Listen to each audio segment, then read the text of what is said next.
Well, now that the Packers season has officially come to an end, the players came to Lambeau Field to clean out their lockers, and they are heading into the offseason. I'm joined now by the Athletics' Matt Schneidman. Matt, as you reflect on the last couple of months, how would you grade this Packers season? I would say it's a disappointment, and the players will say it's a disappointment anytime it doesn't end in a Super Bowl. But look, if you had told a Packer fan before the 2023 season that they were going to make the playoffs the next 2 years, in Jordan Love's first 2 years starting, with the two youngest teams to make the playoffs in the last 45 seasons, they would have taken it. But last season, winning a playoff game, finishing how they did, that raised the expectations for this season. So I think the way this ended, in hindsight, can be looked at as a disappointment.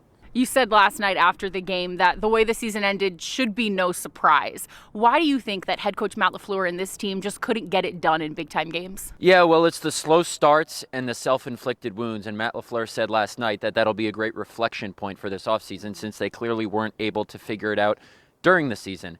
The offense struggled to start games against the Lions, Vikings, against the Eagles yesterday when they didn't score in the first half for the first time since Week 7 last season. It was brutal.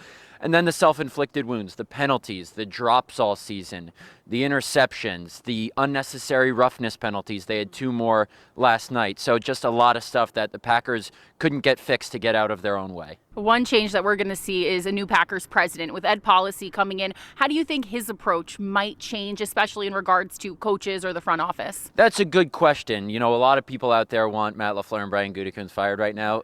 Spoiler, that's not happening. Crazy. I'll be fascinated to see how Ed Policy runs things around here compared to Mark Murphy, who did a great job over the last, decade and a half plus.